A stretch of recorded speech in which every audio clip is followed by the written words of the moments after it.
ಬೆಳಗಾವಿಯಲ್ಲಿಂದು ಅದ್ದೂರಿ ಗಣೇಶ ವಿಸರ್ಜನೆ 400ಕ್ಕೂ ಅಧಿಕ ಗಣೇಶ ಮೂರ್ತಿಗಳ ವಿಸರ್ಜನೆ ಇವತ್ತು ಆಗುತ್ತೆ. ಕುಂದಾನಗರಿಯಲ್ಲೂ ಕೂಡ ಕಾಕಿ ಉಕ್ಕಿನ ಕೋಟೆ. ಮೆರವಣಿಗೆಯಲ್ಲಿ ಅಹಿತಕರ ಘಟನೆಗಳು ನಡೆಯದಂತೆ ಫುಲ್ ಅಲರ್ಟ್ ಆಗಿದೆ ಕಾಕಿ. 4,000ಕ್ಕೂ ಅಧಿಕ ಪೊಲೀಸ್ ಸಿಬ್ಬಂದಿಯ ನಿಯೋಜನೆ ಆಗಿದೆ ಅನ್ನೋದರ ಡೀಟೇಲ್ಸ್ ಸದ್ಯ ಸಿಗ್ತಾ ಇದೆ. ಕಾರಣ ಒಂದಲ್ಲ ಎರಡಲ್ಲ ಬರೋಬ್ಬರಿ 400ಕ್ಕೂ ಅಧಿಕ ಗಣೇಶ ಮೂರ್ತಿಯ ವಿಸರ್ಜನೆ ಇವತ್ತು. ಮೆರವಣಿಗೆ ಇರುತ್ತೆ, ದೊಡ್ಡ ಮಟ್ಟದ ಉತ್ಸವ ಇರುತ್ತೆ. ಹಾಗಾಗಿ ಅತಿ ಹೆಚ್ಚಿನ ಭದ್ರತೆಯನ್ನ ಕುಂದಾನಗರಿ ಬೆಳಗಾವಿಯಲ್ಲೂ ಕೂಡ ಪೊಲೀಸರು ಒದಗಿಸಿದ್ದಾರೆ ಅನ್ನೋದರ ಡೀಟೇಲ್ ಸಿಗ್ತಾ ಇದೆ. ಕಾರಣ ನಾಗಮಂಗಲದ ಎಫೆಕ್ಟ್. ನಾಗಮಂಗಲದಲ್ಲಿ ಇದೇ ರೀತಿಯ ಭದ್ರತೆಯನ್ನ ಕೈಗೊಂಡಿದ್ರೆ ಕಾಕಿ ಪಡೆ ಇಷ್ಟೆಲ್ಲ ಸಮಸ್ಯೆಗಳು ಆಗ್ತಾ ಇರಲಿಲ್ಲ. ಬೇರೆ ಕಡೆ ಆತಂಕದ ವಾತಾವರಣ ಇರ್ತಿರ್ಲಿಲ್ಲ. ಬಟ್ ಈಗ ಬಹುತೇಕ ಕಡೆ ಗಣೇಶ ಮೂರ್ತಿಯ ವಿಸರ್ಜನೆಯ ಸಂದರ್ಭದಲ್ಲಿ ಆತಂಕದ ವಾತಾವರಣ. ಹಾಗಾಗಿ ಪೊಲೀಸರು ಅತಿ ಹೆಚ್ಚಿನ ಭದ್ರತೆ ಒದಗಿಸುತ್ತಿದ್ದಾರೆ.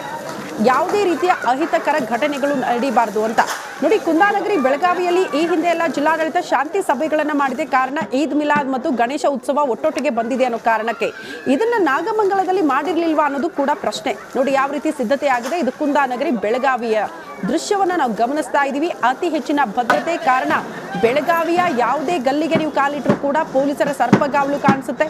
ಯಾವುದೇ ರೀತಿಯ ಸಮಸ್ಯೆಗಳು ಆಗಬಾರದು ಅನ್ನೋ ಕಾರಣಕ್ಕೆ ಇಷ್ಟೆಲ್ಲ ಕ್ರಮಗಳನ್ನು ಕೈಗೊಳ್ಳುತ್ತಿದ್ದಾರೆ.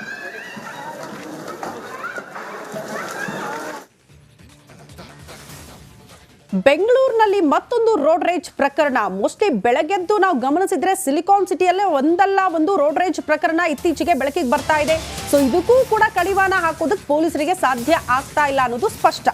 ಬೆಂಗಳೂರಲ್ಲಿ ಶಾಲಾ ಮಕ್ಕಳು ಕೂಡ ಸೇಫ್ ಅಲ್ವಾ? ಅಂದ್ರೆ ಶಾಲಾ ಮಕ್ಕಳನ್ನ ಈ ವಾಹನಗಳಲ್ಲಿ ಕಳಿಸ್ತಾರಲ್ಲ, ಸ್ಕೂಲ್ ವ್ಯಾನ್ಗಳಲ್ಲಿ ಕಳಿಸ್ತಾರಲ್ಲ, ಅದು ಕೂಡ ಸೇಫ್ ಅಲ್ವಾ? ಇದನ್ನ ಪ್ರಶ್ನೆ ಮಾಡಬೇಕಾಗುತ್ತೆ. ಕಾರಣ ಎಲೆಕ್ಟ್ರಾನಿಕ್ ಸಿಟಿಯಲ್ಲಿ ಪುಂಡರ ಅಟ್ಟಹಾಸ. ಸಂಜೆ ವೇಳೆ ಶಾಲೆ ಬಸ್ ಮೇಲೆ ಅಟ್ಯಾಕ್ ಆಗಿದೆ. ಕಾರ್ನಲ್ಲಿ ಬಂದಿದ್ದ ಪುಂಡರ ಗುಂಪಿನಿಂದ ದಾಳಿ. ನೋಡಿ ಮಕ್ಕಳಿದ್ದಾರೆ ಅನ್ನೋದನ್ನ ಕೂಡ ಗಮನಿಸಿದೆ. ಒಂದು ಪುಂಡರ ಗ್ಯಾಂಗ್ ಯಾವ ರೀತಿ ಆ ಚಾಲಕನನ್ನ ಬೈಯೋದಕ್ಕೆ, ಹಲ್ಲೆ ಮಾಡೋದಕ್ಕೆ ಮುಂದಾಗ್ತಾರೆ ಅನ್ನೋದನ್ನ ಮಾರ್ಕ್ ಮಾಡಿ ತೋರಿಸ್ತಾ ಇದ್ದೀವಿ. ಶಾಲಾ ವಾಹನ ದೃಶ್ಯದಲ್ಲಿ ಗಮನಿಸ್ತಾ ಇರೋದು. ಮಕ್ಕಳಿದ್ದಾರೆ, ಅವ್ರು ಮಾತನಾಡ್ತಿದ್ದಾರೆ, ಕಿರ್ಚಾಡ್ತಿದ್ದಾರೆ. ಆ ದೃಶ್ಯ ನಮಗೆ ಅಂದ್ರೆ ಆ ಸೌಂಡ್ ಕೂಡ ಕೇಳಿಸುತ್ತೆ. ಅದರ ಮಧ್ಯದಲ್ಲಿ ಪುಂಡರ ಗ್ಯಾಂಗ್ ಒಂದು ಎಂಟ್ರಿ ಕೊಡುತ್ತೆ.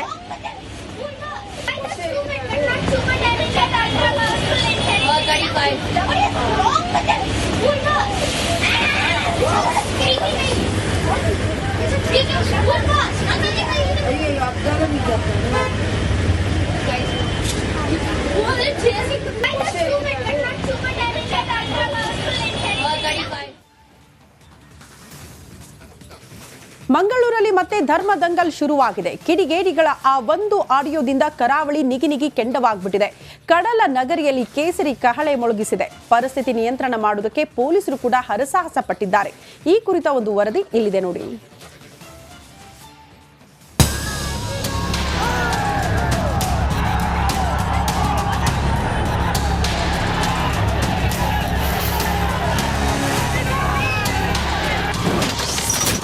ದೃಶ್ಯ 1. ಬಿಸಿ ರೋಡ್ನಲ್ಲಿ ವಿಎಚ್ಪಿಯಿಂದ ಕೇಸರಿ ಕಹಳೆ.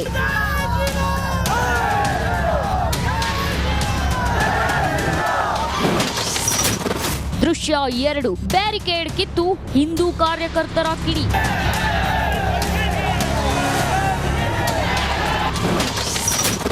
ದೃಶ್ಯ 3. ಸವಾಲು ಸ್ವೀಕರಿಸಿ ಬಂದಿದ್ದೇವೆ ಎಂದು ವಿಎಚ್ಪಿ ಘೋಷಣೆ.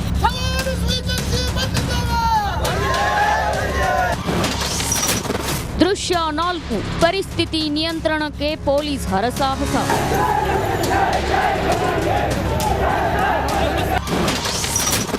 ದೃಶ್ಯ 5. ಈದ್ ಮಿಲಾದ್ ಮೆರವಣಿಗೆಗೆ ಸ್ಥಳ ಬದಲು. ಒಂದೊಂದು ದೃಶ್ಯದಲ್ಲೂ ಆಕ್ರೋಶ. ಕೇಸರಿ ನಾಯಕರ ರೋಷಾವೇಶ. ಕಡಲ ನಗರ ಮಂಗಳೂರಿನ ಬಂಟ್ವಾಳದ ಬಿಸಿ ರೋಡಿನ ಶ್ರೀ ರಕ್ತೇಶ್ವರಿ ದೇವಸ್ಥಾನ ಮುಂಭಾಗ ಹಿಂದೂ ಕಾರ್ಯಕರ್ತರ ದಂಡೇ ಸೇರಿತ್ತು. ಬಂಟ್ವಾಳದಲ್ಲಿ ಬಿಸಿ ಹೆಚ್ಚಿಸಿದ ಆಡಿಯೋ. ಬಂಟ್ವಾಳದಲ್ಲಿ ಈ ಆಕ್ರೋಶಕ್ಕೆ ಕಾರಣ ಅದೊಂದು ಆಡಿಯೋ. ನಾಗಮಂಗಲ ಗಲಭೆ ಬೆನ್ನಲ್ಲೇ ಕೆಲ ಹಿಂದೂ ಕಾರ್ಯಕರ್ತರು ಸವಾಲ್ ಹಾಕಿದ್ರು. ನಮ್ಮ ಏರಿಯಾದಲ್ಲಿ ಅದ್ ಹೇಗೆ ಮೆರವಣಿಗೆ ಹೋಗ್ತೀರಾ ಅಂತ ಸವಾಲ್ ಹಾಕಿದ್ರು. ಇದಕ್ಕೆ ಮುಸ್ಲಿಮರು ಬಿಸಿ ರೋಡ್ನಲ್ಲಿ ನಮ್ಮನ್ನ ತಡೆದು ನೋಡಿ ಅಂತ ಪ್ರತಿ ಸವಾಲ್ ಹಾಕಿದ್ರು. ಇದರಿಂದ ರೊಚ್ಚಿಗೆದ್ದ ವಿಎಚ್ಪಿ ಹಿಂದೂ ಕಾರ್ಯಕರ್ತರ ದಂಡಾಗಿ ಬಿಸಿ ರೋಡ್ಗೆ ಜಮಾಯಿಸಿದ್ರು.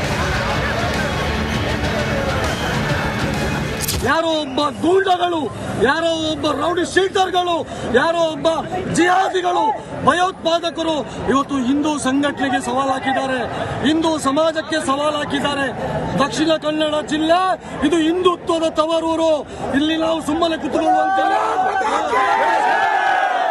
ಬಜರಂಗದಳ ವಿಎಚ್ಪಿಯಿಂದ ಬಿಸಿ ರೋಡ್ ಚಲೋ ಕಾವೇರ್ತಿದ್ದಂತೆ ಕೆಲ ಹಿಂದೂ ಕಾರ್ಯಕರ್ತರನ್ನ ಪೊಲೀಸರು ವಶಕ್ಕೆ ಪಡೆದ್ರು. ಮತ್ತೊಂದೆಡೆ ಈದ್ ಮಿಲಾದ್ ಮೆರವಣಿಗೆ ಸ್ಥಳ ಬದಲು ಮಾಡಿ ಕೈಕಂಬ ಮಸೀದಿ ಪಕ್ಕದಲ್ಲೇ ಮೆರವಣಿಗೆಗೆ ಸೂಚನೆ ನೀಡಲಾಯಿತು.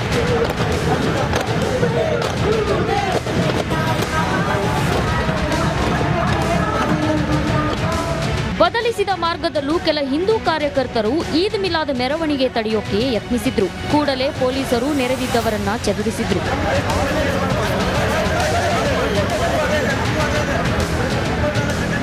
ಮಂಡ್ಯದ ನಾಗಮಂಗಲ ಕಿಚ್ಚು ಇನ್ನೂ ಆರಿಲ್ಲ.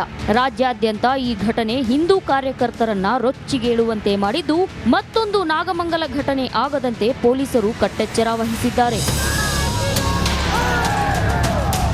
ದಿವಾಕರ್ ಪದ್ಮುಂಜ ಜೊತೆ ದಿನೇಶ್ ಕಾಶಿಪಟ್ನ, ರಿಪಬ್ಲಿಕ್ ಕನ್ನಡ, ಮಂಗಳೂರು. ಹಾನಿ ಆಗ್ತಾ ಇರೋದು. ನಿನ್ನೆ ಒಂದು ದೃಶ್ಯ ತೋರಿಸಿದ್ವಿ, ಸಿಸಿಟಿವಿಯಲ್ಲಿ ಸರಿಯಾಗಿರೋ ದೃಶ್ಯ. ಪೊಲೀಸರು ನಿಂತಿರ್ತಾರೆ, ಒಬ್ಬರಲ್ಲ ಬರೋಬ್ಬರಿ 6ರಿಂದ 7 ಜನ ಪೊಲೀಸರು ಒಟ್ಟಿಗೆ ನಿಂತ್ಕೊಂಡಂತ ಸಂದರ್ಭದಲ್ಲಿ ಒಬ್ಬ ಬರ್ತಾನೆ, ಅಂಗಲಾಚಿ ಬೇಡ್ಕೊಳ್ತಾನೆ, ಸರ್ 30 ಲಕ್ಷ ಬಂಡವಾಳ ಹಾಕಿ ಈಗ ತಾನೇ ಅಂಗಡಿ ಓಪನ್ ಮಾಡಿದ್ದಾನೆ, ದಯವಿಟ್ಟು ತಡೀರಿ ಅಂತ. ಆದ್ರೆ ಪೊಲೀಸರು ಕಿಮಕ್ಕನ್ನಲ್ಲ, ಸೈಲೆಂಟ್ ಆಗಿ ನಿಂತಿದ್ರು. ಕಾರಣ ಆದೇಶ ಬರಬೇಕು ಅಂತ. ಈ ಬಗ್ಗೆ ಮತ್ತಷ್ಟು ಡೀಟೇಲ್ಸ್ ಅನ್ನ ಕೊಡ್ತಾ ಹೋಗ್ತಾರೆ ನನ್ನ ಸಹೋದ್ಯೋಗಿ ರಂಜಿತ್. ಸ್ಪಾಟ್ ಇಂದ ನೇರ ಸಂಪರ್ಕದಲ್ಲಿ ಜಾಯಿನ್ ಆಗ್ತಿದ್ದಾರೆ. ರಂಜಿತ್, ಗೃಹ ಸಚಿವರು ಹೇಳಿದ್ರು ಆಕಸ್ಮಿಕ ಸಣ್ಣ ಘಟನೆ ಅಂತ, ಬಟ್ ಸಿಸಿಟಿವಿ ದೃಶ್ಯಗಳು ಬೇರೆ ಕಥೆಯನ್ನ ಹೇಳ್ತಾ ಇದೆ. ಇದೆಲ್ಲವೂ ಕೂಡ ಪ್ರೀ ಪ್ಲಾನ್ಡ್ ಆಗಿತ್ತು ಅನ್ನೋದು ಬಹಳ ಸ್ಪಷ್ಟವಾಗುತ್ತೆ ಈ ದೃಶ್ಯ ನೋಡ್ತಾ ಹೋದ್ರೆ.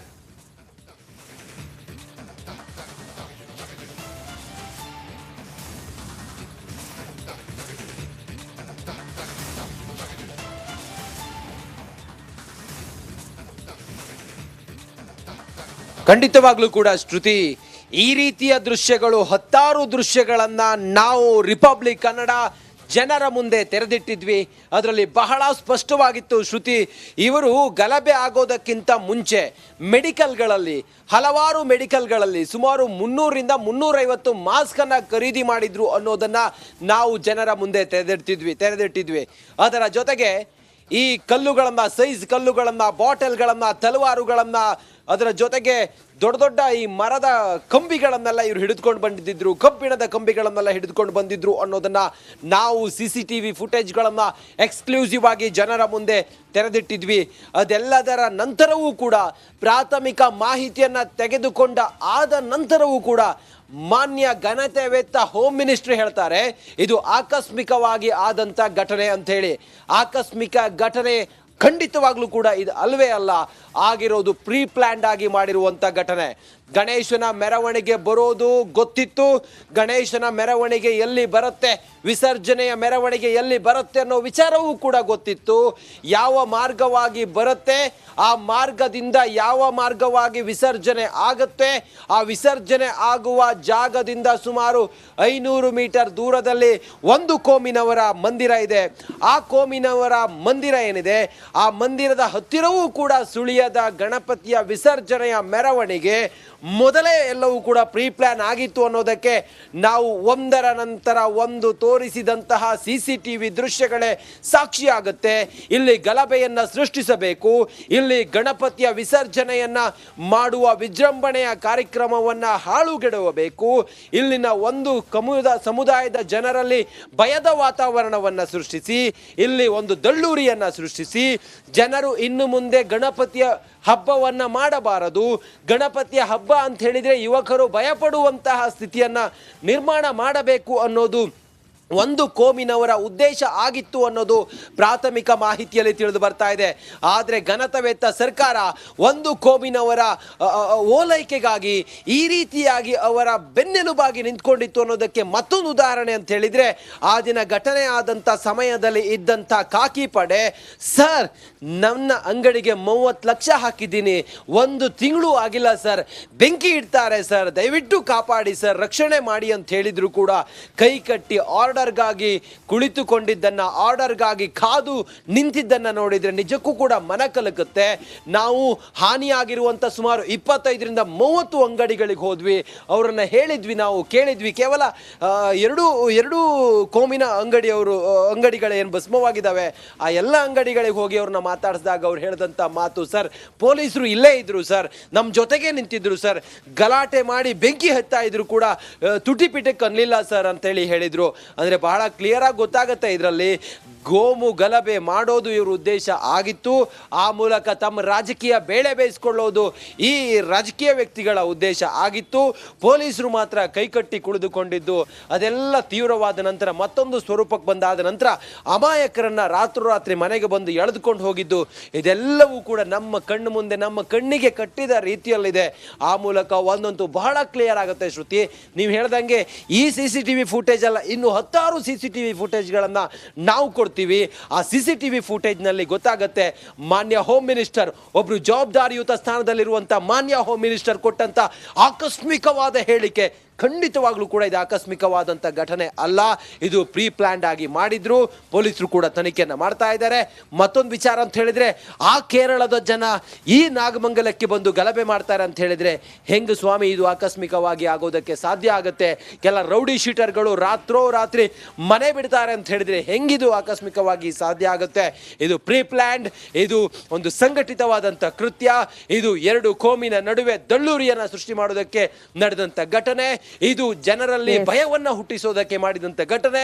ಇದು ಗಣಪತಿ ಹಬ್ಬ, ನಾಗಮಂಗಲದಲ್ಲಿ ದೇವಾಲಯಗಳ ನಾಡು, ನಾಗಮಂಗಲದಲ್ಲಿ ಇನ್ನು ಮುಂದೆ ಈ ರೀತಿ ಆಗಬಾರದು ಅನ್ನೋ ಕಾರಣಕ್ಕೋಸ್ಕರ ಮಾಡಿದಂತ ಘಟನೆ ಇದು. ವಾಪಸ್ ಬರ್ತೀನಿ, ಮತ್ತಷ್ಟು ಮಾಹಿತಿಯನ್ನ ತಮ್ಮಿಂದ ಪಡ್ಕೊಳ್ತೀನಿ. ಮತ್ತೊಂದು ಅಪ್ಡೇಟ್ ಲಭ್ಯವಾಗ್ತಾ ಇದೆ. ಇದೇ ನಾಗಮಂಗಲದ ಗಲಭೆ ಪ್ರಕರಣಕ್ಕೆ ಸಂಬಂಧಪಟ್ಟಂತೆ ರಿಪಬ್ಲಿಕ್ ಕನ್ನಡ ಈ ಗಲಭೆ ಪ್ರಕರಣಕ್ಕೆ ಸಂಬಂಧಪಟ್ಟಂತೆ ನಿರಂತರವಾಗಿ ಫಾಲೋ ಅಪ್ ಮಾಡ್ತಾ ಇದ್ದೀವಿ.